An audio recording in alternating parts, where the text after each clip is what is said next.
All right, mate. I'm First of all, I'm gonna let you go.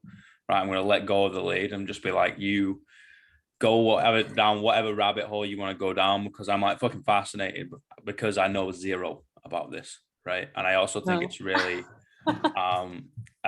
really important for dudes to hear it as well as ladies, right? Mhm. And that's feminine embodiment, right? Mm. That something that you can read it and be like, okay, I can kind of get a gist of it. Mhm. However, I know fuck all what that is.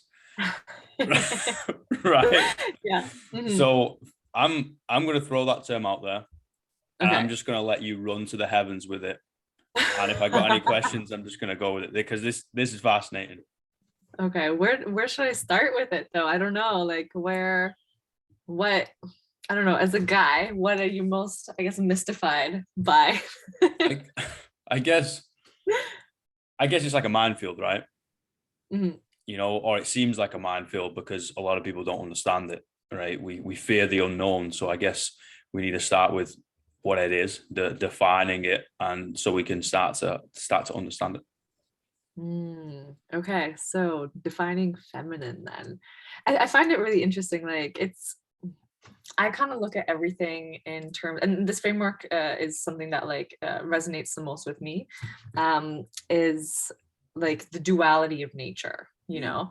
and I look at nature as in feminine or masculine, yin yang, order, chaos, like whichever terminology, I guess, most resonates with you. I know sometimes masculine and feminine doesn't resonate with people, and unfortunately we have so much misunderstanding around what masculine means or what feminine means that people get really triggered by it. Mm-hmm. um when yeah, I think it's very misunderstood. For example, I think feminine, and I had a lot of this when I was younger, and as I was exploring femininity for myself, and I was definitely started to lean more into a masculine energy for a while, because you're taught feminine is soft and weak and docile, and doesn't speak up, and it's just kind of like the smaller thing. And then Mm. as I really actually learned about feminine nature, I was like, oh, this is savage as fuck.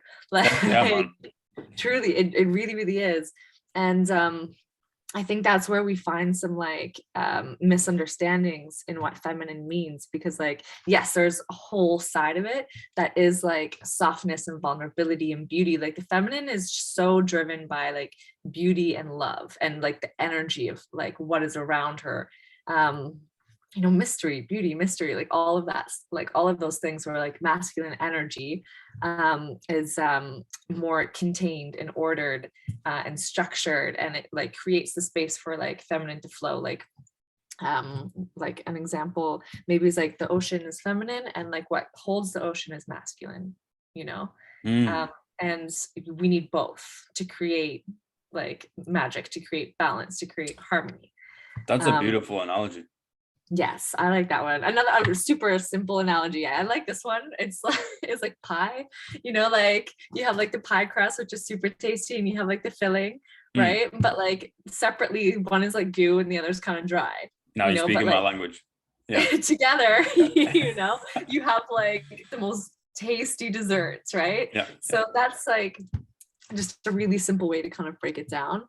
And but going back to the ocean analogy, I think that's the best explanation of feminine, because it is life-giving, and it's chaos, and it's destructive, and it's gorgeous. It's most of it is unexplored terrain that we really don't know a lot about, Mm-hmm. and it requires part of our trust and our surrender. And it's this powerful force, right? And it's a lot bigger than I think, as a culture or society, we think about it. So it's been really interesting learning about what the feminine, I think femininity is slightly different, but what the feminine energy, core energy is. And it's definitely, it's gorgeous, and it's soft and loving and ferocious. You see I don't know, wolves, for example, I really love wolves. Like they're savage when they protect like their own, you know, like there's and they're very intuitive and they're very sexual and like all of those things. So I feel like I'm rambling a little bit now, but I told you I'm gonna let you just fucking dig your own rabbit hole and pop up somewhere else. But I think it's really important that people understand, especially dudes, right? Because I think it helps tackle the stigma from a different side, right? I'm very much of a guy that thinks you know, the masculine feminine energy, right? It's just fucking energy. Mhm. That together is a human being, Mhm. right? It's like the crust and the filling of the pie. Like if they're Mhm. separate, they're not a pie, but you put it together, that's a pie. Mhm. Right? If you put those together, we're a complete human being. If we keep them separately, we now place each other or place ourselves in a box, right? And then we can only ever portray those characteristics of said box. And I don't think that's correct. I think we end up fighting against ourselves a lot. And usually you fight against the character or the avatar that you play, right? And you see it all the time in dudes, right? Like a lot of Mhm. dudes are empaths, right? But Mhm. Yeah. traditionally, it's the women that are empaths. Dudes can't do that. You can't relate to someone like that. Emotion Mhm. is a no. You know, it's fight or fuck or run. You know, that's it. Yeah. And you're like, whoa, dude, man, like that's gonna pose you a lot of issues. Yeah, okay, there's people that are exactly like that, and if that's who you are, go do your thing. But a lot of people aren't, right? Most people aren't, and they fighting against that simply because, like, oh no, that's a feminine energy. I'm like, you think an emotion is a female? Are you daft? This is a good example of when like we misunderstand what they mean, right? Like exactly to what you're saying, like we think like masculine means not being in touch with your emotions, and I'll tell you right now, like women like want men who are in touch with their emotions, because a man who is like disconnected from his heart um is not going to feel hers very Mhm. well, and it won't actually feel safe for her to like express what is in her heart to him, you know. um I'm gonna stop you because you said a real important word of like safe, mhm, right? Because that actually nullifies every argument that a dude will turn around and argue with you in the sense of no, I'm gonna do this, be this big tough man because I'm mhm, making everybody feel safe. And I'm like, no, dude, like you're actually intimidating people. You're mhm. intimidating the one person that you'd want to feel safe because you've shut down, because there's a wall, because you can't understand yourself, so you can't understand them. Yeah, like we can create safety while still being connected. You know, Mhm. like they're not separate of each other. And I think that's actually something that like a lot of like men definitely struggle with, right? It's like feeling like you can't be like emotionally expressive. And um I think it's like super, super important. And I remember having a conversation on TikTok with someone about this, and they had asked like, do women want your feelings? And this was, I sat with this for a long time. I sat with this question for like a really long time. Um, because like ultimately the answer is yes. Like she wants to know that you are connected to your feelings, that you can hold emotion in your body. Because the thing is, when like you reject emotion entirely, like you're actually not rejecting it. It becomes like buried in you, Yes. and like your body gets tense. Yes. Um, and it will come out in other ways, you know, ways that like could potentially be destructive, either like outwardly or like inwardly to yourself, you know. So if you're bottling, it's that doesn't, like any kind of bottle that creates like pressure, right? That doesn't feel like safety to anyone. And the thing is, like women are so intuitive, like so intuitive, and they might not be able to be like say like articulate like, I don't know what it is like about like what his energy is, but something like is a little unsettling. And it could be that, it could be like if you're so disassociated from your emotions, like, oh, I just need to push everything down. um that actually doesn't create a sense of safety. Now, at the same time, um, if like all of your emotions are dumped on your partner, that's also like because Mm. all of a sudden, like she like feels like she's maybe in the driver's seat a little bit. Not that was the wrong phrase. Like It's like a therapy session after that, or a counseling session, you know? yeah, and like I wrote it down somewhere. Like I wonder. I wish I had thought about this earlier, because the way I wrote it down was like really, I really liked it. But it's like, um, women want to feel that like you are connected to your emotions, but you're not ruled by them. Yep. You know, so because if you're ruled by them, that will feel like unsafe to her, right? And then she wants to feel that like, you know, like even when you are in the muck of it and you're going through it, like you still kind of got it, you know, like it might be kind of all over the place for you right now, but um you're not coming at it from like, life has done me wrong, life is really difficult, no, like you're not creating like excuses, you know, but it's more like accountability. You're like, okay, like I'm feeling this right now, like like what can I do, you know, to like rise up through it, you know? So if like emotions are also accompanied by like, okay, how can I like first support myself and then rise up through like the challenges that are in front of me right now, like that's going to be one that's going to feel really safe, you know, because like accountability, I think accountability is the hardest thing for most people to kind of get their head around, you know, like because like it requires us to look at ourselves really, really honestly and take like a hard look at ourselves, right? And it is easier to be like, oh, you know what, like I didn't do a good job at work today because this person was doing this and then this person was doing da da da da da da da da, I'm not at fault, da, da, you know. But if we can like look at life with like radical accountability, I think that feels like, okay, like they still got it. Even when they're in the muck of things, even when they're down, even when they're stressed, you know, like that stress isn't being like fireballed out at like other people. It's not burning themselves. It's not burning others. Like they're able to hold it, embody it, and move through it. Is that making sense? That makes perfect sense. And you basically described my entire business model. Right. Did I? It's, you know, bridging the gap between mental and physical health. Okay, yeah, great. But now we go a little bit deeper, right? And I think especially dudes, like ladies are a little bit better on this. They usually, just speaking from experience, no data to back, and I'm not tying everybody the same brush, just experience dictates that ladies just need a little bit of confidence, right? Confidence to be able to go into, you know, the arena and just have a little bit of a fist fight with it. Lads, it's the other way around. They need to actually be able to control it, because I think every man has an angry man inside of them, right? And that angry man, when he wakes up, right, or a bad wolf, to use a wolfing analogy, I know you like wolves, there's no stopping it. You're completely irrational. You cannot control yourself. You lose control. It is very scary, very crazy situation to kind of be in yourself. And also like, you don't want anybody else to witness that, right? And that's when you go down, you said something earlier of destructive, right? That's where you get destructive. That's where you either destroy, one, yourself, two, the relationships around you, three, people around you, actually like tear them down, four, like objects, and then five, like fucking, we hope not, but that's when people start getting physical, if they, you know, obviously go like super far down that path, and that angry man has completely got a grasp on it. And I think it's really important that we go both ends, right? We use the masculine, feminine. I nicknamed it the poetic warrior, right?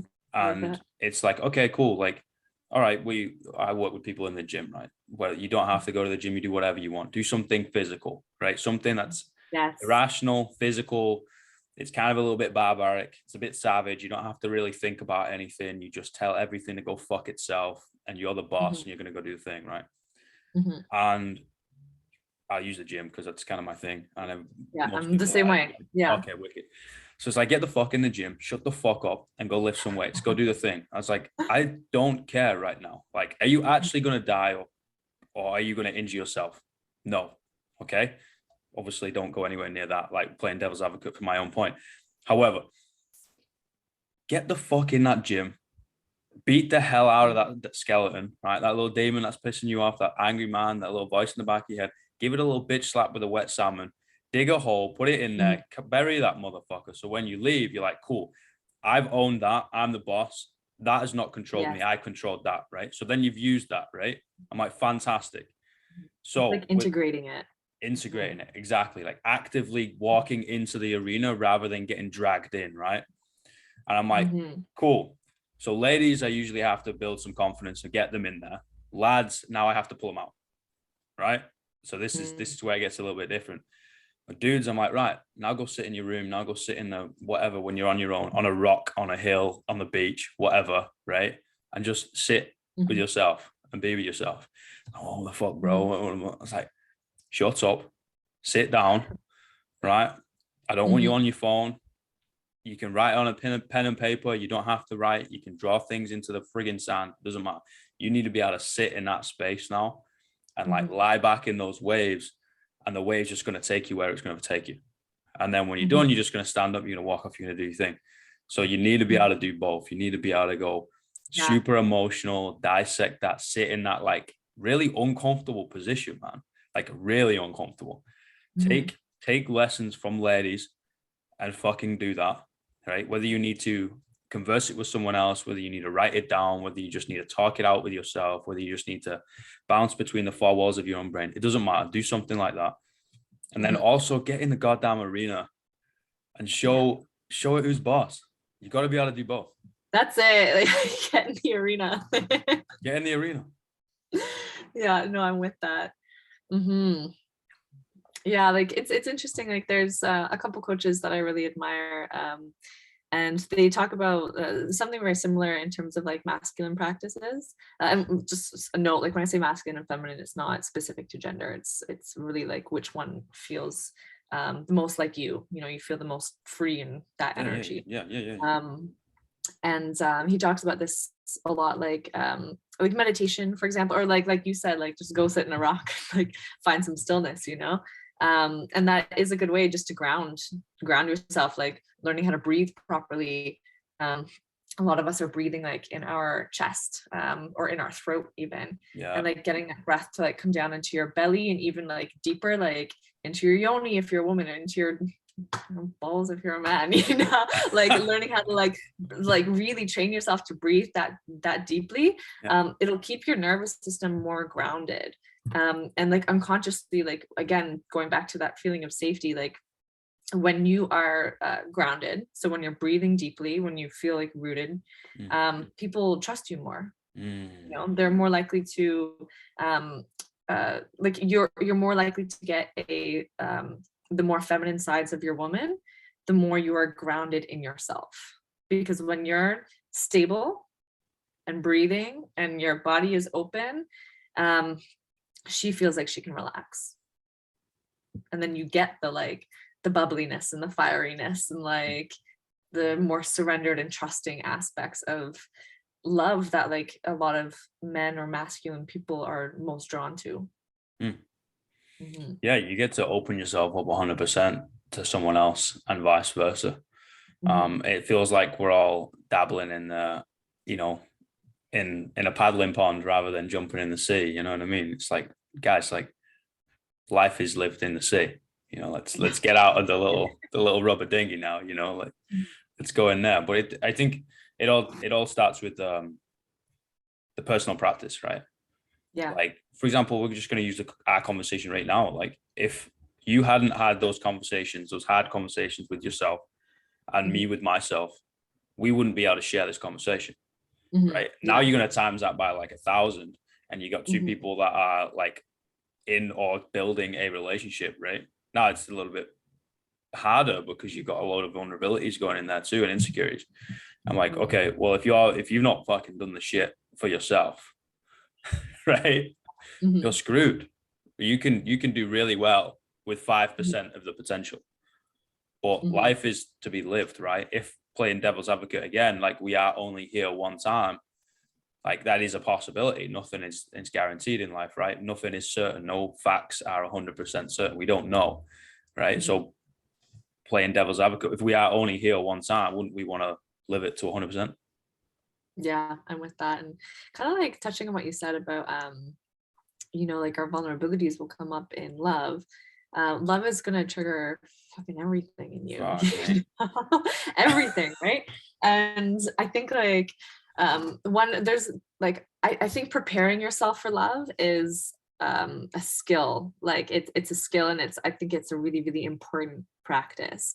But don't limit yourself by being like, oh, I need to do all of this work before, because sometimes the work is during love, during partnership and connection. Like sometimes like you don't even know what your triggers are until you're in a relationship and you're like, wow, I didn't realize that was a thing for me, and like when we can like navigate like some of our triggers or like what we're resistant to, and like what's like making us have fear or like hold our voice back or like any of those things, and just really paying attention to them, like love and sexuality, like all of those are like playgrounds to really like get to know yourself better, but also like come to love from like a deeper place. I think a lot of people, I'm not going to say a lot of people, but the stuff that you tend to see on the internet, and everyone's just kind of angry at each other right now.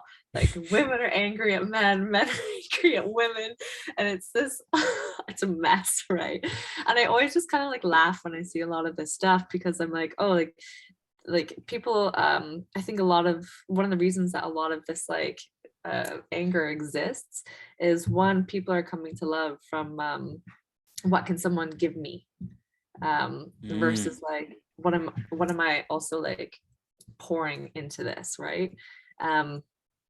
And then everyone is kind of like guarded from that, like, oh, like what if they take advantage of me? Oh, like what if she just wants to go on a date so she has a meal, or like what if like I like like all of these like trigger things, you see everyone just like up in arms. And I think like when we can just kind of take a step back, like realize like love is going to bring up all of our fears, and just learn how to move through them, again taking accountability for them, and learning how to like move through them, soften through them, rise through them, all of that. Like it's powerful. Otherwise we're just going to be on loops of relationships. Yep. Never learning and just repeating the cycle, right? And I also think it goes down to seeing the other side, right? Yes. Like Learning how to understand each other. Yeah, and a lot of the time it's like, no, get fucked. Like this is how I feel, blah, blah, blah. And you're not understanding. It was like, walk a mile in their shoes, man.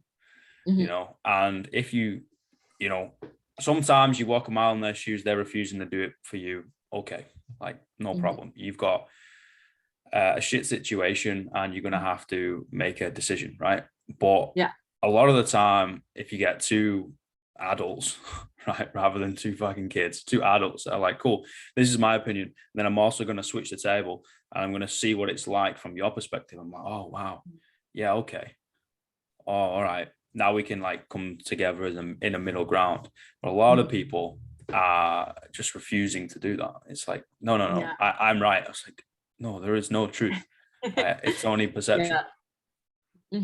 Yeah, absolutely. And I think like something that's also really powerful is like learning how your polar opposite works, like who they are, like instinctually, like what drives them, like if someone is like, what is a good example of this? Okay, actually I have an example, because guys tend to misunderstand this about women, and I have another one for women misunderstanding men. Okay, I'm ready. So like, got my notepad and pen. Okay, so like it's so funny that you'll like, again, comment sections on things like this on the internet always make me laugh, right? Because they're so polarized. But like women, I said earlier on that women are really what's it called, moved by my beauty and love and energy, right? And making themselves feel good, look beautiful, like getting their nails done, their hair done, putting on lipstick, even just if she's going out to the grocery store, like I do, like, and when I leave the house I have my lipstick on, like that's just like, and it's not, again, and this is where it gets misunderstood. It's like there's like many men who will feel like, oh, like she's putting on lipstick, why is she doing that, she just wants attention. And it's like, no, like you misunderstand what the feminine is actually doing by that. And it's not for, say, you just want all the guys to check you out, and that like it's not coming from that place. It comes from the place of like you're embodying, again, feminine embodiment, like a very specific energy that makes you feel good, that makes you feel more open, more vibrant. Okay. And we like there's like, what were you gonna say? You were I was gonna say good. something. I was gonna say dudes are the same, right? If we get a fresh Mhm. trim, we shape the beard real nice. You know, you get a little cutthroat, they get the little blade out, they like tidy everything up, i.e., not Mhm. what I'm showing right now. Like you feel like a fucking $1,000,000. You're walking around not. Yeah, you feel good. Yeah, you feel good. You're not just like, oh fuck you, motherfuckers. Like I look better than you, or check me out. It's like, Mhm. no, I've like tidied myself up. I look presentable for myself, to myself, and I'm like, cool. Like, let's Yes. kind of walk with a bit of a skip in my step, and you kind of walk a little bit Mhm. taller rather than all hunched over and Mhm. like, don't see me, don't look at me, or whatever. Like, Yeah, it totally opens your energy, doesn't it? it's the same thing. Yeah, it's the exact same thing. And for women, this is like a huge playground for them. Like we'll get together, like when we go out with our girlfriends, right? I would say one of the best parts of the night is like the pre going out, when you're just like maybe having some bubbles together and you're like trying on different outfits. And like I have a group chat with like my closest girlfriends. And anytime one of us goes on a date, right, we're like taking pictures of our outfits and being like, okay, this one, that like it's just something that like, and like we'll give each other like the opinions on it, like what, like what colors make your eyes stand out, like all of those things, right? And so that is so important to women. Or even just like putting up a selfie, like a lot of guys don't understand that. They're like, oh, like she's putting up photos of herself, but it's like, no, like it's actually much deeper than that. It's Hmm. not a shallow thing, it's actually much deeper. um So it's and not. It's got, again. I'm going to attack it from a male point of view, right? Of like, it's got nothing to do with. And I'll argue with every dude that goes against what I'm saying. It's got nothing to do with what you're doing. It's got Mhm, everything to do with vulnerability, insecurity, conversations that they've not had with themselves, mhm, maybe past experience or trauma. Like it's kind of might creep into it, and they've not dealt with it, right? They've mhm, not done that work on themselves. mhm. That's what comes in, and then it just gets inflicted of just like, ah, fuck you, like you want people to look at you. I was like, no, man, Yes. you're scared of that, right? Because Yeah. it's come Mhm, from somewhere and you've not sat with yourself and digested that, right? mhm, Or you've not gone super, into the arena and beat it up and put it to bed. Like mhm. you've not worked through that. It's got nothing to do with the lady. 100%. And when guys can learn not only to like appreciate this part of their woman, but like encourage it, like the trust that's reinforced with her, then like it just becomes so much stronger. Like with my previous partner, he was amazing, right? He's like, I have so many amazing things to say about him. And he always really encouraged this, because like he at first he was like, why are you putting on like lipstick? And I was like, because it makes me feel good, and then he just kind of like started paying attention a little bit, and then he would like encourage it, and like he was the first relationship I'd been in, who actually wanted me to like stand beside him, like feeling really like myself, feeling good, feeling beautiful, because I'd been in relationships prior to that where it was like, oh, like you've done your makeup today, like what do you want, like what do Yeah, you are yeah, you yeah. just searching for like attention, da da da da da, and they try and like make you less radiant, Yeah, push you and that down. Yeah. like triggered so much commitment issues in me, because I was like, every time I get into a relationship, like these guys just want to like take out that light, the thing that was like attracted them to in the first place, attracted them to, yeah. And then all of a sudden it becomes like a point of insecurity, and they like try to put the fire extinguisher on it, and then you just feel suffocated. Where my last relationship, it was the opposite. It was like, no, I love this about you, you know and that like really gives space for like the feminine energy to start to grow, in their partner. Hmm. um yeah, I think it's just like a little example of like when we misunderstand what we mean by these things. And like when a woman says like, "Why do it for me?" Like if she says she's doing it for her, I'll tell you she's doing it for her. And obviously, like, sure, we are going to get like people who are coming at it because like that is their source of validation, and I think there's a lot of like healing that needs to happen there. But when she knows like it's something that she does for her, it's actually like a very healing, very restorative practice that makes her feel good, that makes her, if you are supportive and if you love that about her, she will like start magnifying it, you know. And one, I said I had another example for guys, right? Is like there's a lot of guys who, and I liked your example with this earlier, like when they're stressed out, sometimes they need their space, you know, and they just need like some time to go in and figure it out, you know. This is super triggering for a lot of women because they'll like, the number of conversations I've had, they'll be like he's not confiding in me, or like, you know, like or what, like he's I haven't heard from him in a couple of hours, you know. And like they get very, very, very triggered when a man just needs to take a moment and figure out what he's feeling, you know. And not even necessarily about her, it could be like something stressful at work, you know, that he needs to figure out.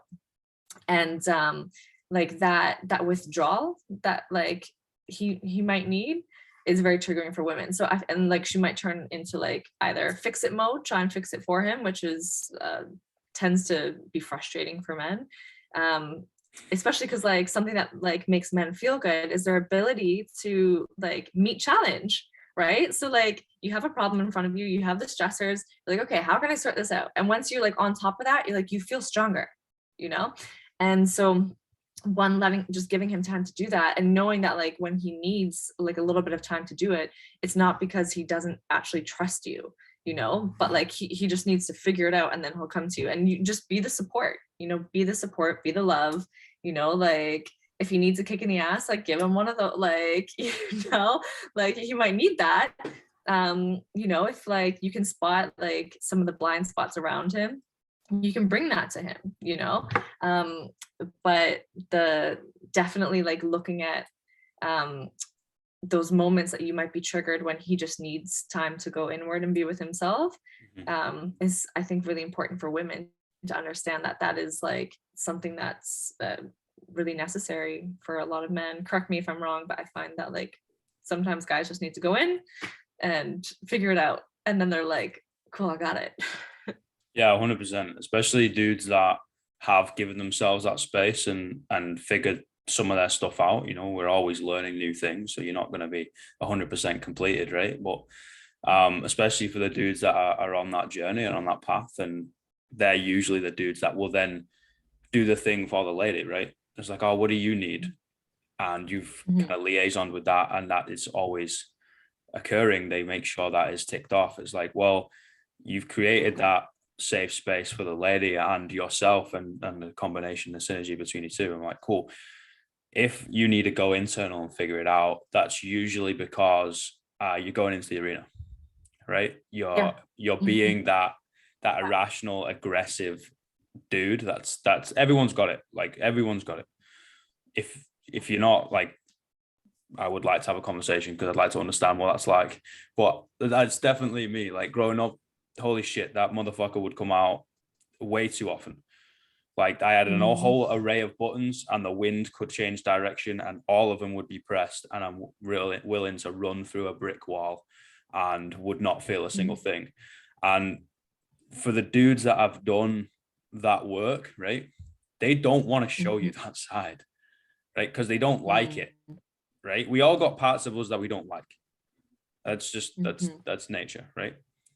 We don't like that side because it's irrational. We don't care about things. You know, there's a line in the Joker. There's a line in Dark Knight, the Dark Knight, that says some men just want to watch the world burn, right? And that epitomizes that angry man, because you'll see destruction and you'll actually enjoy it, right? Because you get so irrational. You go nuts, right? And you don't want people to experience that. You don't want anybody to see that. So you keep it inside. You have that battle inside your own head because you don't want to show anybody else that, because it's scary, right? You don't want to intimidate a lady. You don't want to intimidate another dude. You don't want to intimidate anybody else, whatever. And that's where it's real important to then go do something physical, because now you actually get it out of your system, right? And then you can come back and be like, hey, now I can have a conversation. Because if I say, for example, we're having this conversation, right? And I hit red, right? I can't hold a conversation with you. I will not be able to Yeah. say my eyes are blue, I've got blonde hair, I need to get up and walk away. Like it's not going to happen.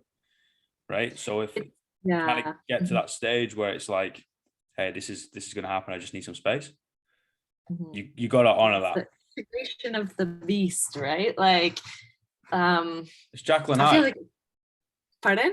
It's Jacqueline Hyde.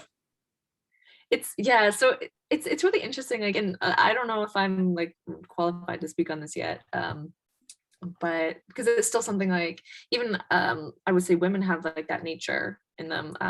Like we have this like, you know, and like I think like integrating that nature. So it like, you call it what did you call it? Rage man? Like you become like irrational and like you can't see anything. Like I think that's like its expression when it's not integrated into you, you know, when like we're like denying the beast in our nature, right? And that's when it can become really, really destructive. But when we can learn to actually bring it in us. Have you seen Marvel? There, you know, the Hulk? Yeah, of course. Okay, so like, do I know the Hulk? You know, everyone knows the Hulk. I actually just like, I'm really into Marvel. And I was rewatching. I was rewatching. Which one was it? Endgame. And so you know how like the Hulk will come out, and the Hulk is kind of like what you're talking about, like super destructive, right? And then there's the other guy who's like always trying to push the Hulk. What is his name again? Bruce Banner. Yes. I said I'm obsessed with Marvel. I can't remember anyone's name, and I've seen it like 100 times. Like he's always trying to like push the Hulk down, right? Yeah. And Bruce, like in his life, is like less assertive, like, you know, like kind of like I wouldn't even say less confident, but he's just like, he like pushes his beast nature like down, and then the Hulk emerges, right? And then we see him in I think it was Endgame, and he's literally integrated both, you know, he like is part the Hulk, part Banner. And I was like, this is the perfect example of taking the duality of our nature and bringing it together and making it whole, because like that is part of us, right? And like it can have a super destructive face to it. It can be super, super destructive if you don't learn how to integrate it, right? And I think the gym is great for this. Like, so I'm really into Muay Thai, and I got into it a couple of years ago because like I felt really shut down. And I really wanted to learn how to fight. You know, I've always wanted to learn how to fight. I had a lot of my own rage. I had a lot of fucking of my own rage. And it, like mine doesn't come out like to bite people. Like that's not really, like I'm not moody in like a sharp way, but I'm moody in like an internal way. And then I feel like my chakras shut down, or like my energy, I feel like it closes off and shuts down. And I really wanted to learn how to fight. And so I started doing Muay Thai classes, and it was so interesting because I had like prior to this, like really, really struggled to embody my emotions, which like, I think like a lot of women can struggle with this. Either their emotions totally rule them, and they'll like sabotage or burn down their relationships, jobs, whatever it is, like they get triggered and then it's just like, rah, like fire everywhere, right? Or it's like the opposite, where like they don't speak up at all, you know, they don't feel their power, or like they don't know how to hold their emotions, like really like put their emotions down. And like I was in the box of like, I feel something and I like will push it down or ignore it or like disassociate from it.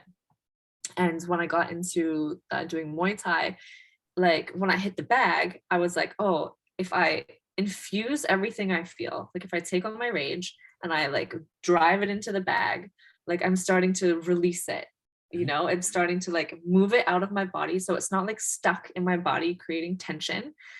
Because when we have tension, like that's when it gets kinked, right? That's when like we become like more reactive, you know, like more like, rah, like we'll have like more of those, like if it gets stuck in our body. So I found like, as I started to like really like take out like what I was feeling on a bag or like put it into the workout, you know, it really started to integrate everything I was feeling instead of pushing it down, but it also wasn't explosive from me. that's like really where I learned a huge part of femininity, which I find interesting because a lot of people will think like, oh, like boxing is super masculine, right? And I was like, there's a whole side of like boxing that is like really feminine, and that's the part where you like take what you feel and you drive it into your movements. Like you let that create a lot of power in your movements. And yeah, it's like, I think it's like movement exercise, like movement, especially whether that is like boxing, whether it's, doing weights or sprinting intervals, dancing. I find dancing to be like the most restorative practice. I think that's like a way that we can start to integrate those like that nature that wants to be destructive, but like in its healthy form. That's what actually helps us move through our life, like that destructive nature, when we can make it healthy, is like fuel to our creativity, right? But like we have to learn how to hold it and not let it burn ourselves, not let it burn what's around us, and use it in like really healthy ways. Agreed. That's why I like heavy ass weight. Yeah. If I literally, no matter what's going on, if I go in the gym and put something heavy on my back and tell myself to sit down and stand up, like I feel so much better, right? Because I'm like, this You're barbell, literally pushing through weight. legit, because this barbell gives no fucks about you, right? I think the barbell is the greatest analogy of life.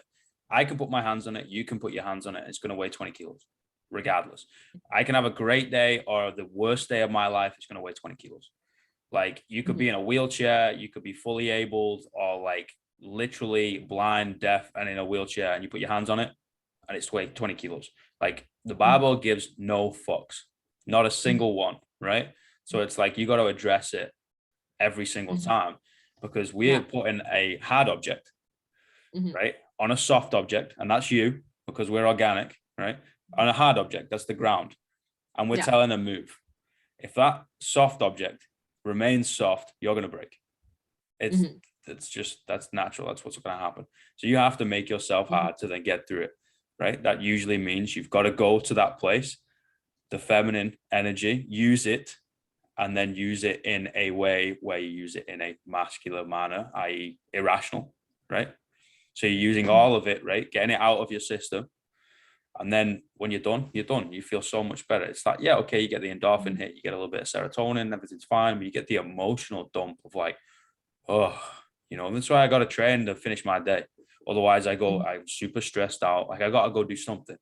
I just got to go do something. Like, even if I don't know, I go in and do some push-ups and some bloody stretching, it doesn't matter, right? I've got to go do something. So then when I get out, I'm like, cool, I'm no longer in the heightened, stressed, let's go fight or flight mode. Now I'm like relaxed. We can hold a beautiful conversation.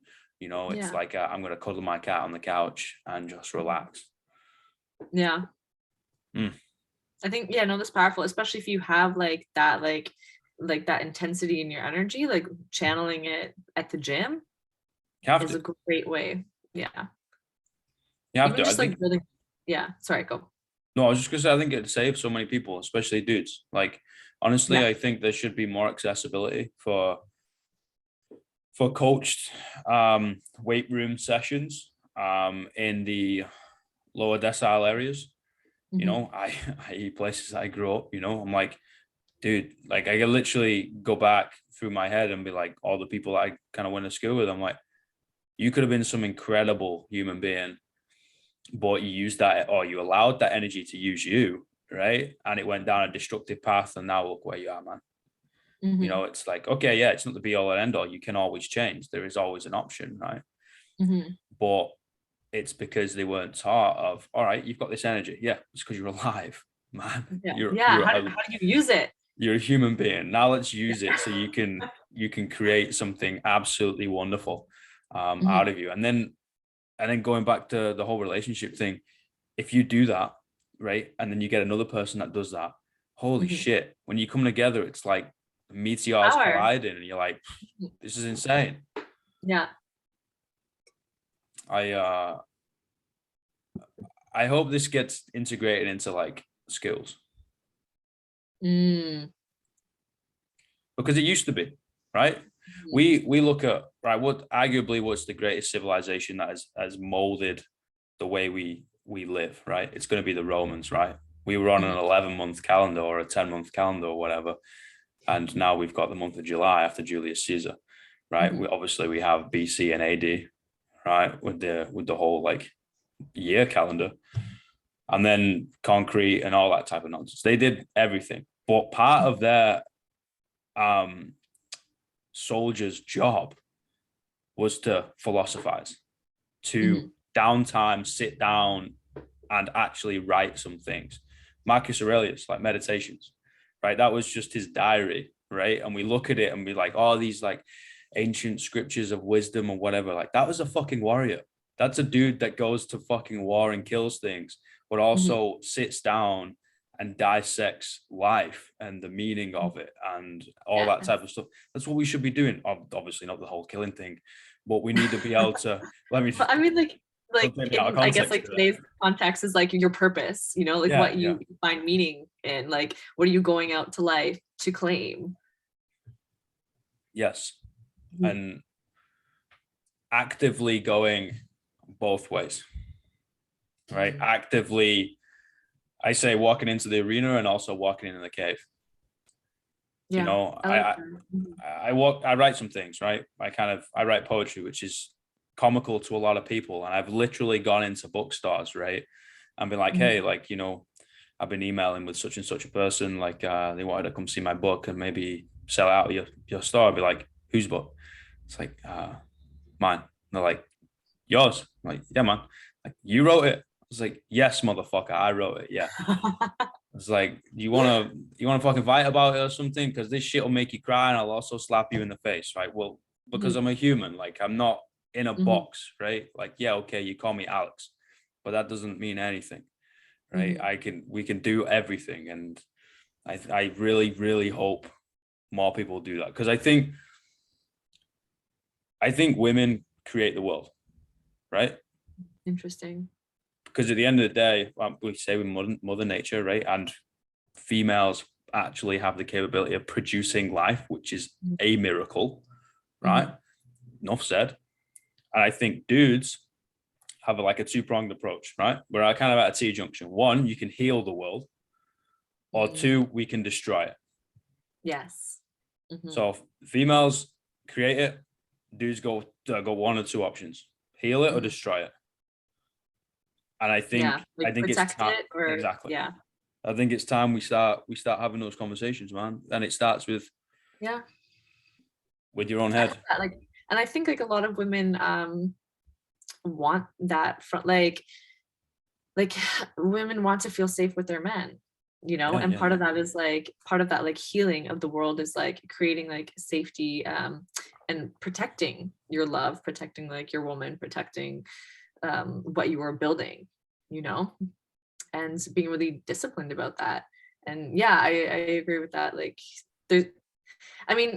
I think like those are kind of like two ruling forces in our world. We can create destruction or we can create healing in life, you know, and learning how to create life, I guess healing is definitely more beneficial for us. Yeah, I think, you know, most people believe they've not got it in them to destroy things, and that usually ends up destroying things because you close your mind, right? It's so interesting actually that you say that. Like there's a book I'm reading, 12 Rules for Life. Yeah, Jordan Peterson.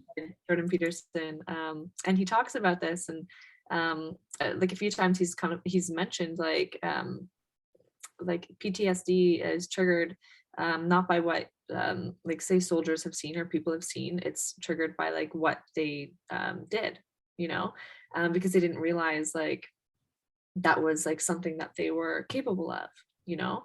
And I think like we maybe underestimate like our capacity for destruction in our world, you know, and whether like that be on like small scales or big scales, you know, like it can be the simple destruction could be like your boyfriend pissed you off.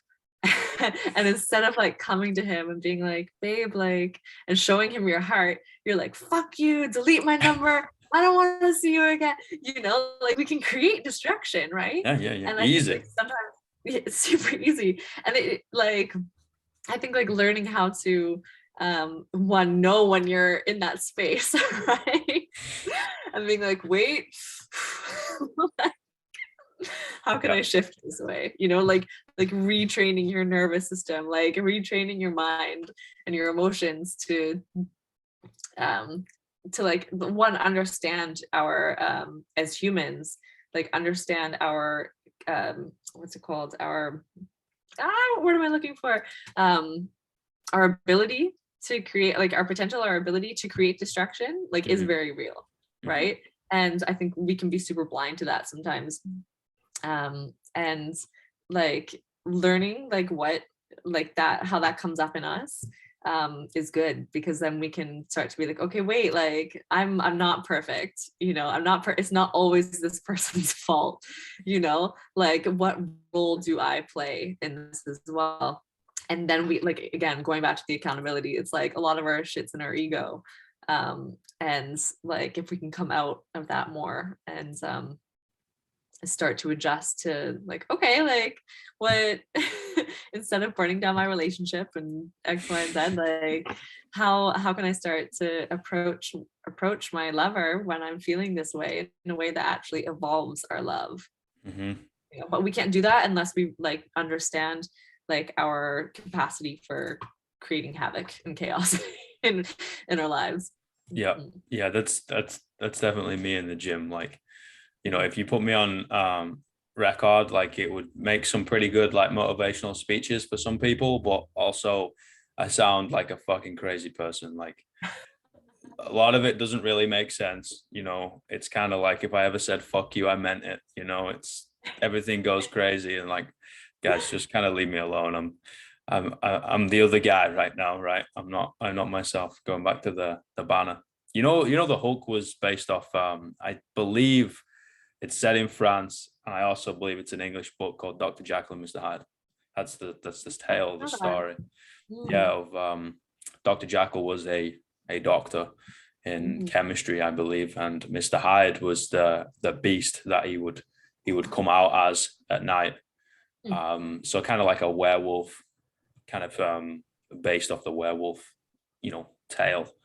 And it just depicts that kind of battle, that internal battle of the dialogue of males, yeah, of the good guy, and then also the destructive monster, and then dark and our light. Although I feel like they need each other if we can integrate them. I mean, Matthew McConaughey said it perfectly. It was like, we've all got a good and bad wolf inside of us, and they both got to eat. Yeah. You know, we've just got to feed the good one a little bit more than we feed the bad one. Yes. Because it's who we are, right? It's nature. I think self-awareness is a superpower, man. Like, you can figure out who the fuck you are, right? There's two rules of life. Figure out who the fuck you are and never fucking forget it. Period. Right? So then you can use it. And like, again, I think I'm a good example of battling against it for a long time. I had fucked up. Everyone fucks up. But I'm like, oh, I don't like this guy. You know, he goes super aggressive, whatever. And then the next thing you know, like you look back, you're like, whoa, I've left a trail of like destruction. And it could even be in the small things, right? Not just like you're just destroying everything and hurting people. It's like, no, it could just be the small things. Like you're not growing, you're actually destroying things slowly. And you're like, okay, cool. Like now it's like, well, these are the cards that I was dealt when I graced the world with my presence. I'm joking, right? I'm joking. And I'm like, all right, okay, if these are the cards that I'm dealt, I could either fold this motherfucker and just be like, you know what? Middle finger up to the world, I'm done, right? Or I could be like, okay, I best get real good at and skillful at playing this hand, because we're all in a game, right? This is just a game. So, you know, we choose to get real skillful. I think, honestly, one of the greatest role models for this, in my opinion, is Eminem. And people hate him or try and get him cancelled because he says some really crazy stuff, like real fucked up shit, right? But I think he's done a real beautiful depiction of how far you can go when you are that angry, irrational person. You know, when you are Slim Shady in in his role, right? Rather than Marshall Mathers, rather than Eminem. He goes to this character and he was like, no, they storytelling, man. Mm-hmm. And he's storytelling what life could be. And he's storytelling of what he's stopping himself being, right? And I had a really enlightening conversation, like this was maybe 6 months ago, with a clinical psychologist here in New Zealand, right? Mm-hmm. And he turns around and was like, everyone needs to understand that we all have the capability of being a killer. Yeah, like knowing your capacity for destruction. Yeah. Mm-hmm. And then you can work with it. So it helps you grow and you grow into this like nourished, beautiful human being and complete and whole, rather than just this like scared child. Right. Yeah, because that's just it. Like if you don't integrate that, then like the world is always going to be like done to you, Yeah.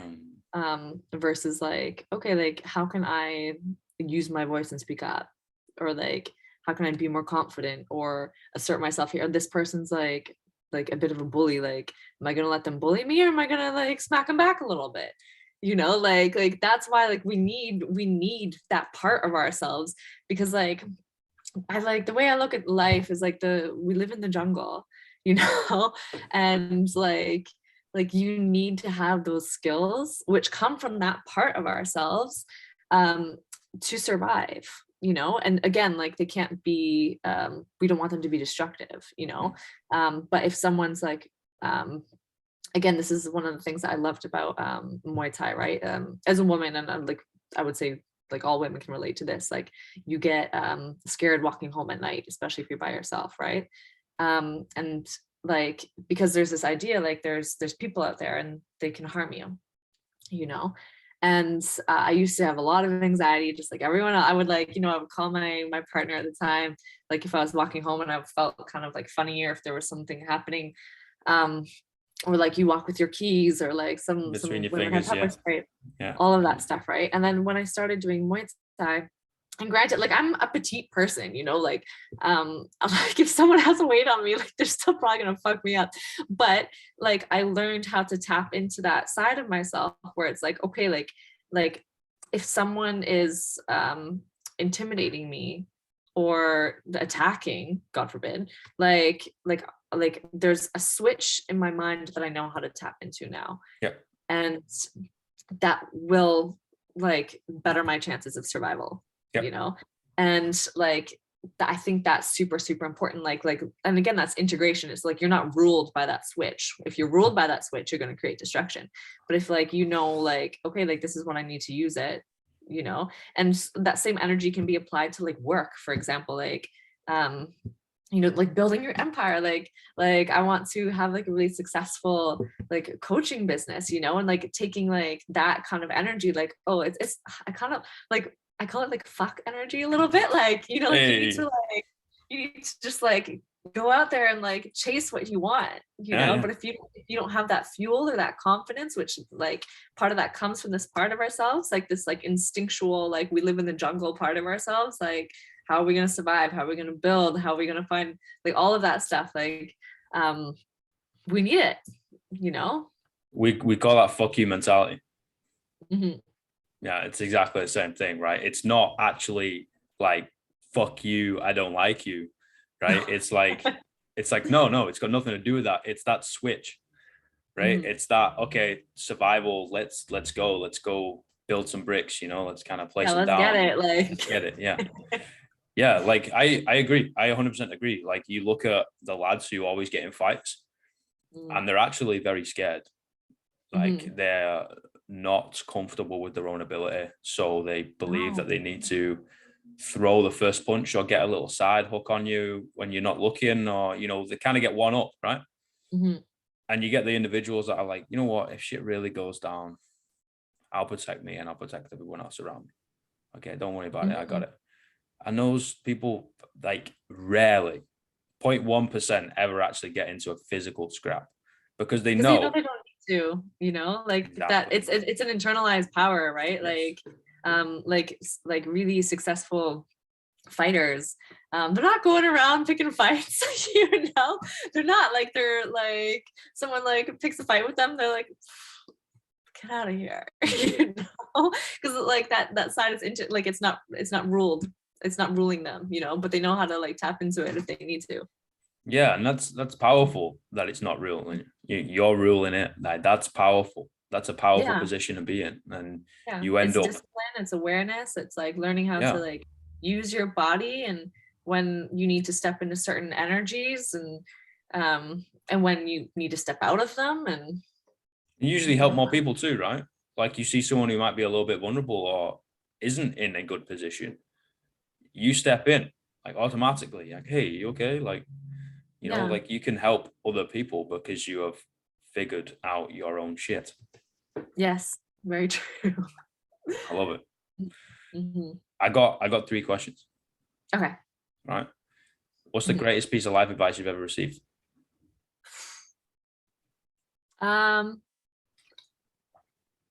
Okay, like how am I even gonna articulate this? You need to figure out what your truth is, like whatever that is. Like you need to figure out what the fuck your truth is in this life, you know, in work, in relationships, in love, in sex, all of it. You know, you need to figure out what that is, and if you don't, like it's gonna manifest as like anxiety or tension or frustration or blaming other people, you know, like you need to figure out what it is you want, what it like your deepest truth is, and start building that. Like it was interesting, like it took me a long time to get into to become like a sexuality coach, but it was something I have been interested in since I was like a teenager. Like I've always found sexuality to be the most interesting subject. And was like I teetered around, like I was bartending for a long time. I had a jewelry business. I'm really into jewelry design, so I started a jewelry business that was like pretty successful, and I still felt off, you know. And like every couple of months, like, you know, I would look at this program that I've been looking at, you know, I would look at like things I was writing, like the experiences I was having, and then it was just like what I want more than anything is like one, to align my life with love,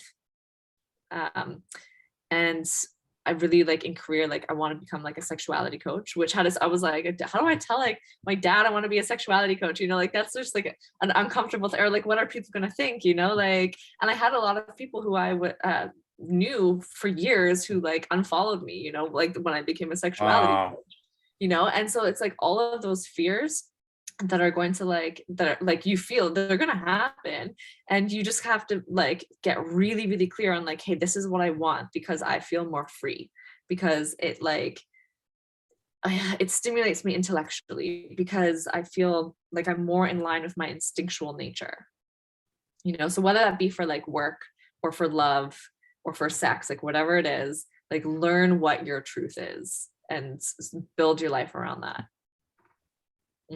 That's real powerful.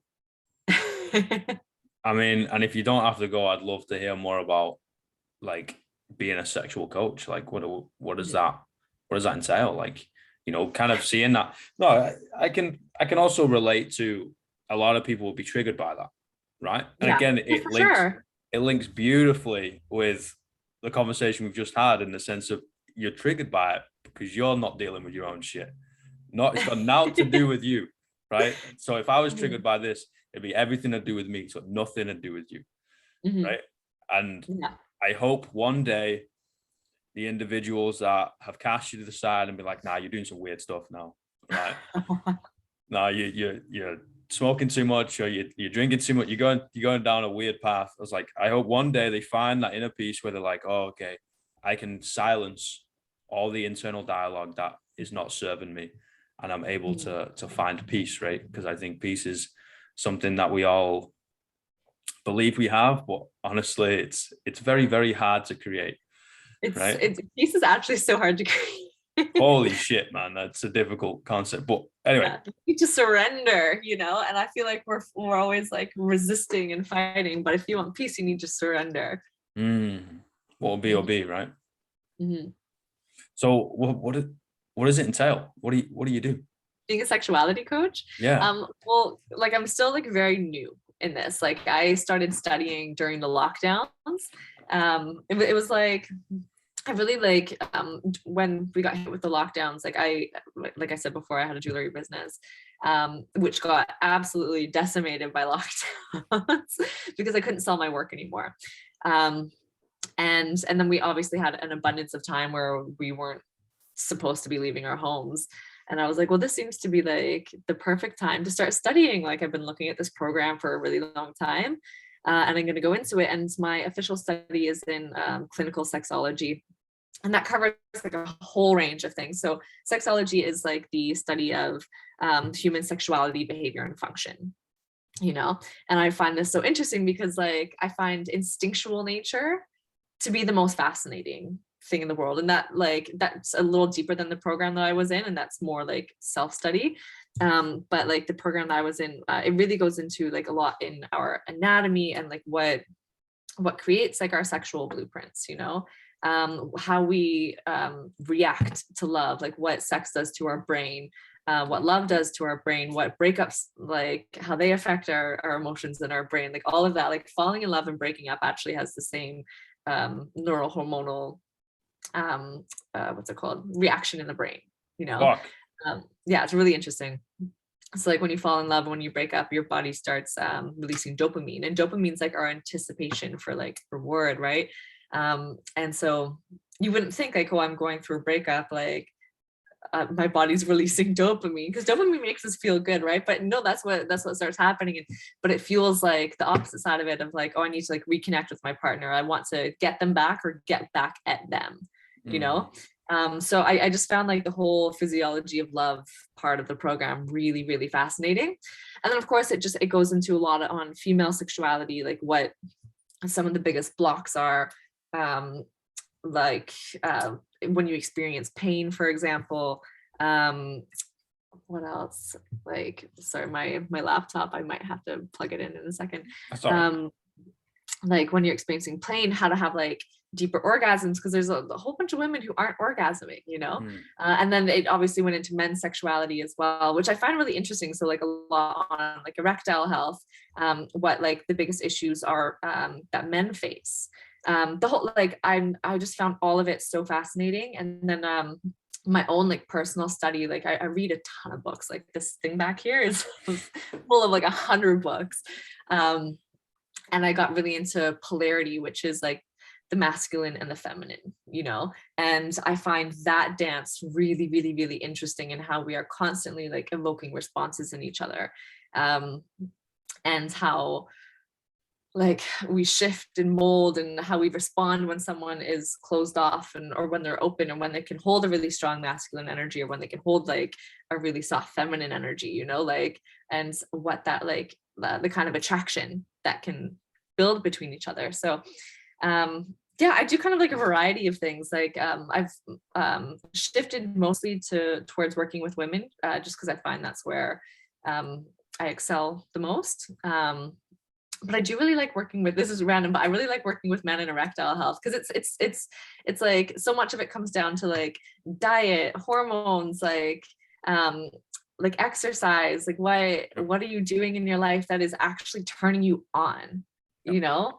And like for women's libido, again, like what are you doing in life that is turning you on? What is making you feel safe? What's like resting your nervous system? What are you doing to feel good? Like I actually think like everything in our life revolves around sex. And I don't mean sex like two people getting together and just banging their bodies together. I mean like sex, like a little more abstract than that, you know, like sexual polarity is in everything that's around us.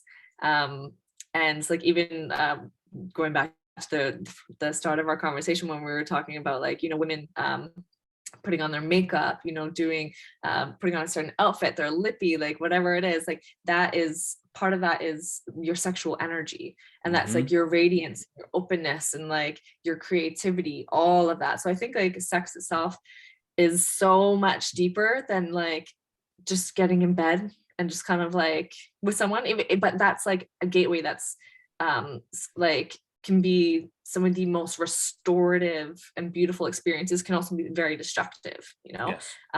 But in its like light side, it can be the most incredible thing we can experience, you know. And yeah, I think like sexuality is all around us, and it's something I've been exploring, studying a lot about, and I work with clients in it, and yeah. Wow. Like something I relate to very heavily is sexual energy, right? Yeah. I think it's like everyone will just hear that and be like, oh, you're just fucking it out, right? You're like, Oh. no, man. Like honestly, I feel it in myself, right? In a It's like sense your of chi. my chi, yeah, 100%, my chi, It's yeah, like sexual energy, yeah. legit. And if I'm like run down in the sense of I'm sleeping shite, my eating, I'm just kind of getting it in. Energy I'm drops, like, yeah. it drops, and then also my fucking passion drops, my motivation drops, my ability to actually produce good work drops. Yeah. Like I can produce 3 pieces of good work, for example, just plucking it out, rather than 5 or 6 or 7 or 10 a day, right? Like Yeah. I'm a dude that thrives off. I do everything by feel. My heart is on my fucking sleeve, and that is how I like to live my life, right? And Yeah. everything Truth. I do, Aligned to truth, truth, yeah, yeah. exactly. And everything I do, I'm super passionate about, and that's just what I do, right? I have to do something that just fires me the fuck up, because I know I can go the other way. I go like super deep into that cave, and that's going to end me. I will not be here much longer. So I have to go the other way, right? Again, Yeah. going back to the nature. And I found, I'm like, okay, when sexual energy is down, I'm slipping on that scale towards like Yeah. poor mental health, right? And then I'm going even further, and I'm like, all right, now I'm getting towards like depressive emotion. I'm like, cool. So if I like can look after that, like nurse it, try and like make it all tip top.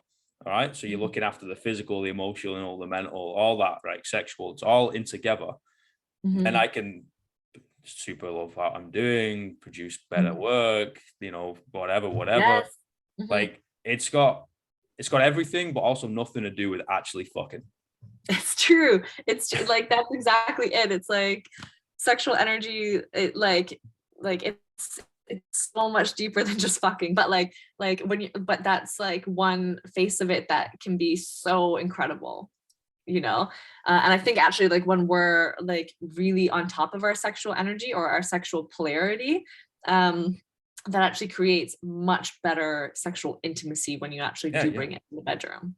Yeah, it's connection. Like it's another way of connecting with a human being, right? Rather than just the physical, you're actually being able to communicate and share and create some sort of connection in a different manner, right? Like non-physical and non-verbal, right? Which we can't really do anywhere else apart from, during those times, right? So I mean, I'm sure everyone's at the time where you're not really connected. It's not, whatever, and it's just purely physical. You're like, okay, I can't, It job just done. feels a bit, Yeah, whatever, you're not going to think back about it. Probably in 2 weeks, you're going to forget about it. You're going to carry on doing your thing, right? And then it goes back to we're living 5% of our potential. I agree. And I think, again, dudes need to think about it a little bit more and be open to listening about it, right? I've been like, hey, you tell me what it's like. And maybe it's kind of like just a conversation. You never do anything. It's kind of go off and you don't actually take it. But the seed's been planted, right? You need to be able to have a conversation about this, be open-minded towards it, listen about it, and then do the need that you need to do, like do the work that you need to do, and sit in that own space and be like, cool, how do I nurse myself? So then potentially, I'm not saying go out and fucking shag like a rabbit, right? But how do you create more chi, more attraction, more magnetism in yourself? Yeah, confidence. And then naturally, like you're gonna even start to attract like partners that you connect more with. Who not just like physically, but like physically, I think like is one of the ways that we can really bond with someone like that, like in the physical sense. Like I think sex is incredibly important between two people, because it creates like the glue, it creates the bonding, but then like you can connect emotionally, intellectually, all of that. Like once you like start like really working on cultivating your sexual energy, that like you really do shift into like a space of like magnetism, or like for the feminine, like radiance, and you will actually start to attract like better people into your life. I mean, seconds, I'm just gonna get my charger because I really don't want my laptop to die. 1 second. Go do your thing.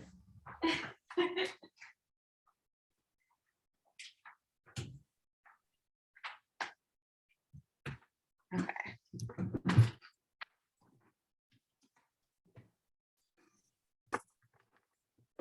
I was just gonna say, it's just like when you're in a relationship and things are going a little bit tits up, right? Mm-hmm. Pardon the pun, and you stop fucking, right? And you feel so far away from this human being.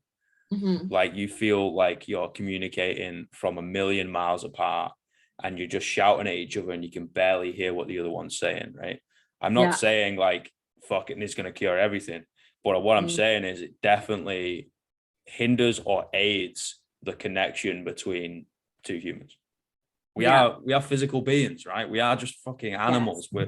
We like to create this society, and we're like, whoa, we're civilized and sophisticated. I was like, get fucked. Like, we're fucking animals. I like hear that sometimes. I'm like, stop trying to domesticate us. Yeah. I mean, like, obviously, like to an extent, but like we have a lot of like the animal in our nature. Like it, like our brain is still quite primitive, so I don't like when people are like, oh, we're human, we're above that. I'm like, you're really ruled by it, actually. Yeah. We think we're so smart, but we're actually probably the dumbest species on the planet. We're still driven by the same functions that we were like thousands of years ago, Mm-hmm. It was like, just, I wanted to like touch on what you just said, like, when we're kind of like in it and we're like screaming at each other and like we haven't been intimate, like I think sometimes words kind of fail us, where like intimacy can create like an unspoken thing between us where you feel it, and obviously like when you're angry with your partner, you're closed off, you don't want them to touch you. I am bad for that if I'm fighting with my partner, especially if they've done something that like I don't know, like say like I've lost a little bit of respect in a moment, they said something, like I'm like, leave me alone, like I don't even want to see you, like I go like like real quick, chastity belt. Like it's just like I can't even like I don't even know, I don't like, and I think even in those moments, like if we can like learn how to come to each other again with like some more compassion, sometimes sex might be the answer, like we're getting lost in all of like the mental stuff, and maybe like if we can connect back to our bodies, which is grounding. Sex is super, super grounding. Good sex, bad sex, it's not good for you. Good sex, really, seriously, they have like different effects on the brain. Really? Especially the female brain is like very, I know much more about the female brain in more than the male brain when it comes to sex. But like the like good sex in the female brain, it like makes you more creative, more outgoing, way more confident. It makes you, because it releases like a lot of oxytocin, which I'll use the word intuition, but it basically heightens your ability to like pick up on like really, really subtle emotions in people, or like subtle changes that you might not even be conscious of, right? And like it just kind of like, good sex gives you this like superpower of connection and confidence and creativity. Like there's a really, really great book by Naomi Wolf called Vagina, and she talks about this, and like there's a whole chapter on like women who had incredible careers, and all of their creative peaks, like they were all creative, like women, like writers, artists, all that jazz, like their creative peaks all coincided with sexual awakenings, because like good sex in the female brain lights it up, Wow. Bad sex has the opposite effect, where you will release less dopamine, so you'll be less open, less excited, less confident, less creative, if you've had like, say, like bad sex, or you've had selfish lovers, or traumatic sex, you know? So yeah, good sex, excellent for the brain, excellent for the body, excellent for it all. And it really is just like a way that we can kind of come out of restlessness. But again, like if you're angry with your partner, it's gonna be really, it's hard in that moment to be like, okay, let's just like jump into bed. Like, no, you're not gonna want to, you know? So you might need to like start like a little softer, and just like someone needs to like put down the guard and go in for like the hug, you know, and just like come in that way, and just be physical, but in like in a way that's like, I've got you still, you know, and then maybe that will lead to intimacy. But if we're screaming at each other, like I think physicality, whether it leads to sex or if it is just like, I'm just gonna hold your waist, you know, and love you, or like I'm gonna hug you from behind, or I'm just going to like draw on your arm because I know like that's what calms you down. Like if we can add physicality into those moments, even when we're fucking angry, like we're gonna shift the energy. I think that's really important.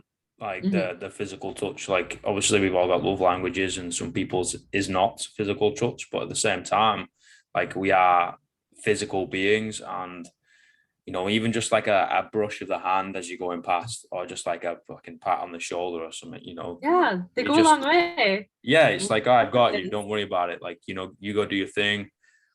I got you. You know, I 100% agree with that. And I think it does go a hell of a long way.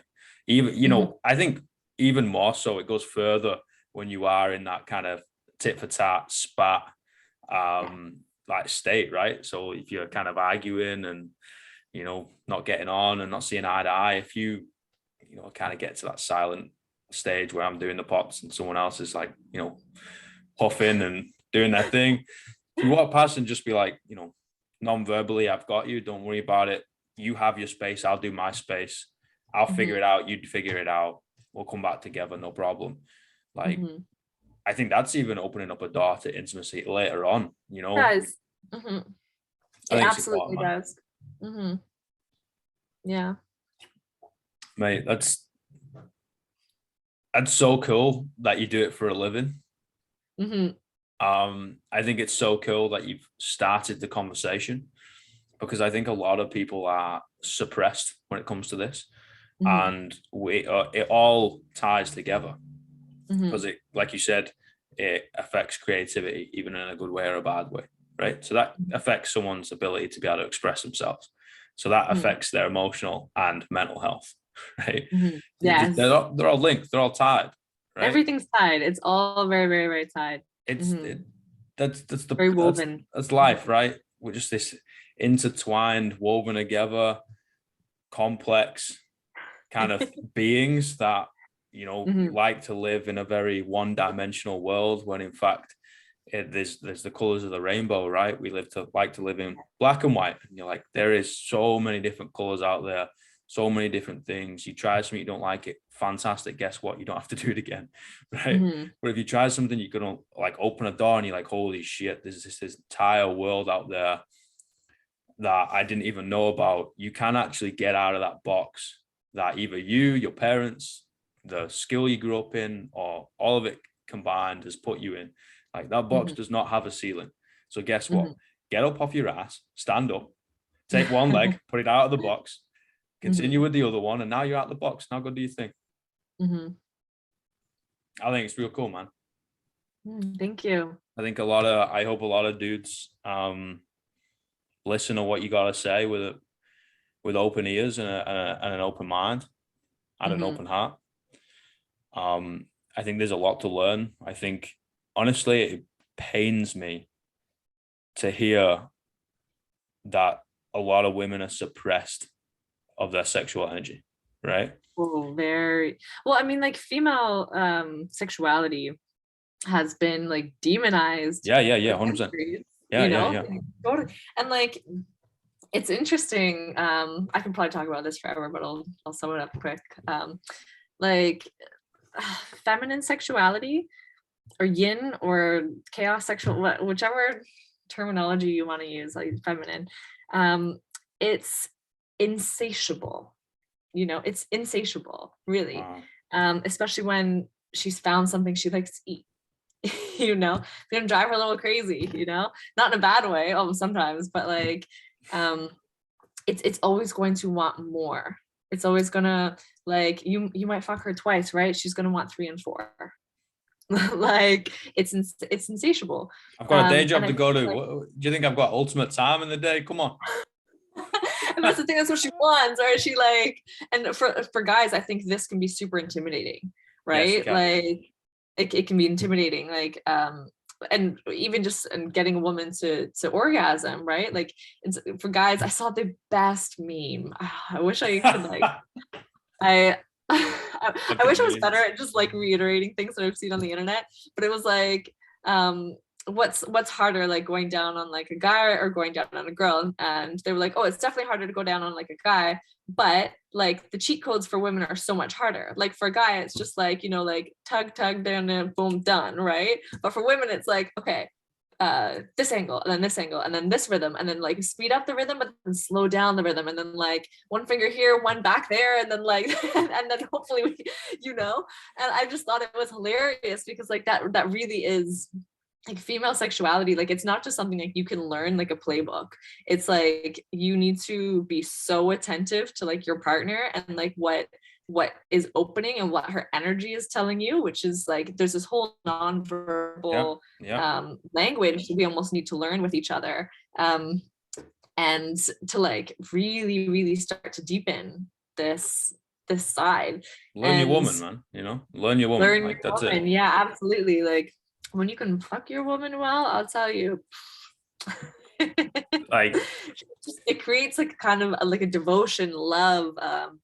Like it's really powerful. And but yeah, no, like female sexuality has been demonized for a really long time, and it's unfortunate. And there's a lot of work women also have to do now, to like really start to come into who they are as sexual beings.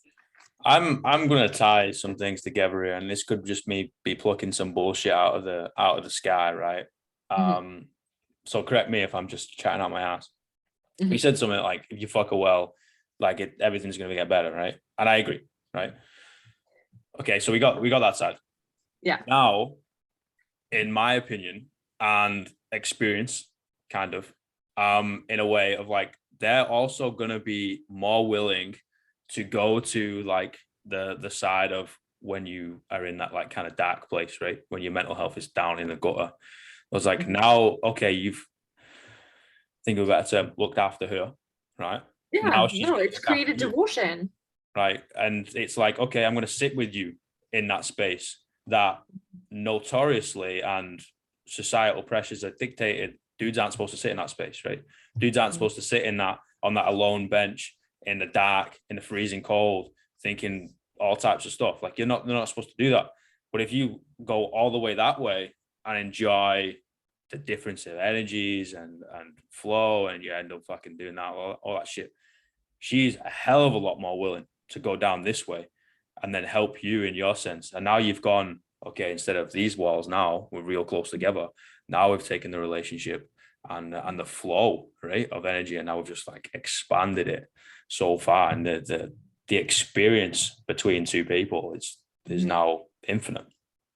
Yeah, you know, like she'll definitely want to like support your mission, you know, what you're about, all of that. Like, women are really ruled by feeling, you know, like what makes them feel intoxicated, what makes them feel good, what makes them feel deeply, and really love is one of the biggest driving forces. And if we think of sex, like sex has the ability to make us feel so deeply, right? Like, there's a kind of orgasm, and it's difficult to have. It's called a cervical orgasm. And it's like a woman, like you really need to like get in touch with your heart. It's like it's a whole thing. It's not just like the mechanical like XYZ we get there. Yeah, yeah. It's like your heart, your emotions, everything really need to be like tied into this. And they've been doing some, when we look at Tantra and Taoist philosophies, they say like, oh, that's like the pinnacle of orgasm, right? Because it is so emotionally awakening. And like if like it's so, I feel like I need to backtrack a little bit. That's all right. Like, so they're doing studies at the moment, And they've actually looked at what's stimulating this part in the body does in the brain, and it actually lights up different emotional centers than other regions like in your down there. And so it does create a much more like emotional response, right? And like I can tell you just from like and this is more anecdotal, from friends I know, from clients, from women, from myself, like when you experience that type of orgasm, like it makes you feel so much that like your love is shifted, you know. And there is like this like connection and devotion that like you really really feel strongly. It's an emotional dump, man, you know, like it definitely changes a lot of things and can, you know, I think if you're at T junction and you can either go positive or negative, you'd want to go as far positive as possible, right? Like that's obvious. And I think it's just so cool. Like I'm fascinated in Tantra. I'm like, wow, this is such a wacky, weird left field thing. I'm like, I've never fucking heard of this shit in my life. And I kind of went through a stage where like, if I was just like hanging out, chilling, not really doing anything, like playing like chess on my phone or whatever, you know, like kind of dicking around, I used to stick some podcasts in and just be like, right, let me just listen to this, right? It could just be absolute garbage, but I'm actually kind of interested. And just let it play. And I'm like, wow, this is like literally a whole different side of it that you can bridge the gap between the physical, the emotional, the spiritual, the mental, and you can put it into one practice, right? And then you're also throwing in sexual in there and you're like, what the fuck am I doing? This is insane. Like it's so cool, man. Yeah. No, it's powerful. Sexuality is super, super powerful. And I think like we really do ourselves like a service and create more power in our life, like when we can learn how to tap into our sexuality and our sexual energy and sharing that with someone. It helps us heal, man. You know, I think it can help heal a lot of things. And you know, it pains me that a lot of people are hurt from it, right? And then it's suppressed and then they leave it and then whatever.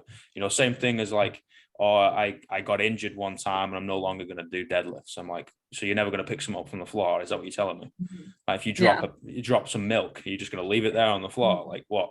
Right. Like I broke my heart one time, I'm not going to date anymore. And you're like, you know, like, you know, I feel a little bit anxious sometimes. I'm never going to get out of my room. I was like, oh my God. It's not the way I got about it, guys. Like, right. And honestly, again, I always bring it back to dudes for one reason and one reason only. It's like, I think everything that is wrong in the world goes down to a broken boy, right? Someone, somehow, this young child, a male young child, was hurt or experienced something or whatever. And then through not having the coping mechanisms naturally, not having the coping mechanisms through nurture, through society, through fucking environment, through whatever, it could be the combination of all, it could just be one of them, who knows.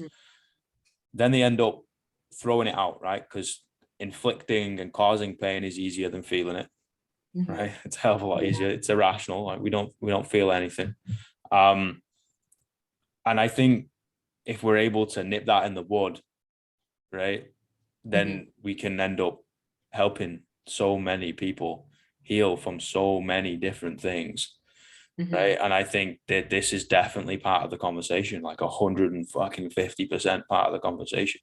Like honestly, man, like it makes me want to like go crazy and also like cry at the same time when I hear like very bad experiences on a lady's perspective in the bedroom. And I'm like, this is fucked up, man, because you're taking someone in the most vulnerable state, like emotionally vulnerable, mentally vulnerable, physically vulnerable, right? And more than likely alone, right? So again, you're like so vulnerable and you're hurting that person in every way. I was like, what the fuck is wrong with you, man? We need to go back. We need to be able to fix some shit and we need to be able to get rid of that. I think it's so important, mate. And again, it touches on male insecurities. No, we're not going to talk about this. I'm good. I know what I'm doing. No, like pump and dump is not knowing what you're doing, dude. Like, you know what I mean? No, that is the letdown kind of. God, women hate that one. Just fucking learn the woman, man. Like, honestly, like, feel the room. I mean, you're the expert, you know, I'm not an expert at this stuff. I just live with my heart on my sleeve, right? But you just got to feel the room, like, embrace the energy that's going on. And even in the same time, right? Okay, there's not really much of an energy going on. I was like, you know what, man? You have a great evening. Like, this isn't going to go anywhere because, you know, it's not going to be fantastic. You don't have to fuck them. You know, if it's not going to be fireworks, then call it a day. Go to bed early. There's like definitely a level of like integrity, I think, that can be exercised when it comes to that. Yeah. From both sides. Yeah. Agreed. Yeah. Oh, well, I've got 2 more questions. Oh yeah. I went on it. Sorry. What was it? Oh yeah. What's the worst piece of life advice you've ever received? Worst.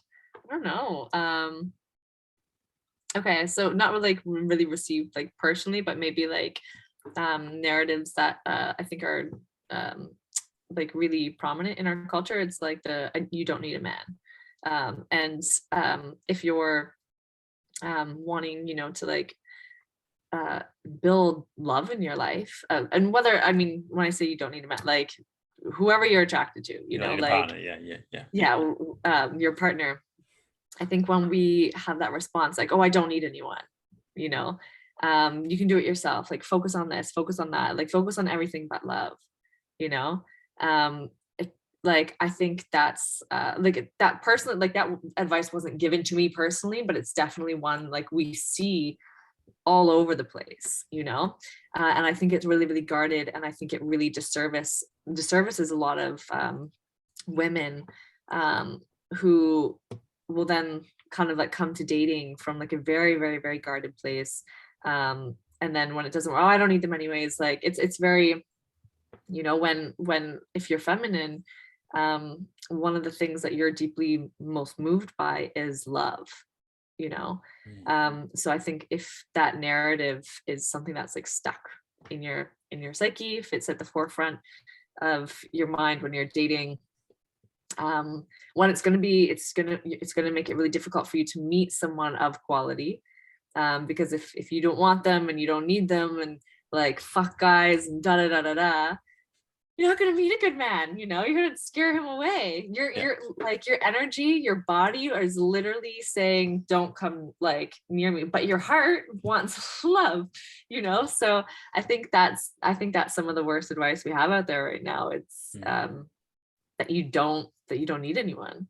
And I think we create like strong bonding and attachment systems that like help our nervous system like you like, and like being really discerning in what kind of person that you're letting into your bed and your home and your heart is really important as well, because you don't want to let someone in there who's gonna tear up your garden, you know. You want someone who's gonna come in and add to it.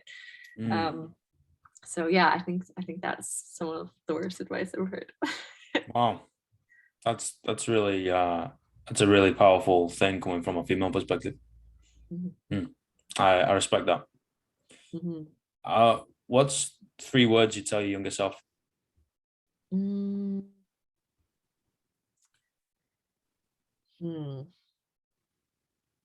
Sometimes I wish I think of these things before, to be honest.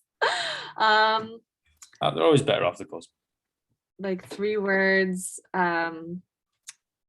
Feel. I would say feel, because I really struggled with that when I was little. I lost my mom when I was a teenager, and I had no idea how to deal with the grief, you know. So I just pushed all of the grief down. So I would definitely tell my younger self, like, feel, and then trust your intuition, you know. Like, and that's more than 3 words, but like intuition, I'll put that one out there. Like that's always been like really prominent for me. Like, I was taught that as a kid, like, listen to your intuition. So intuition, I think, is extremely, extremely important. And laugh, I think, just, you know, like have fun, play, like don't take life so seriously, you know. Just enjoy it, smell the roses. You know. Yeah, that's beautiful. Thank you very much. Thank you. This is a lot of fun. No, I appreciate everything that you're doing, and I appreciate you, and I appreciate your time. Thank you. Thank you Right. so much. I really enjoyed this. If you ever wanted to, tick off New Zealand on the bucket list, then you know where I am. Send me a text, and we'll grab a coffee sometime and chat some more shit. Sounds perfect. All right, mate. Thank you so much. Thank you. Take it easy. You too. Bye, everybody.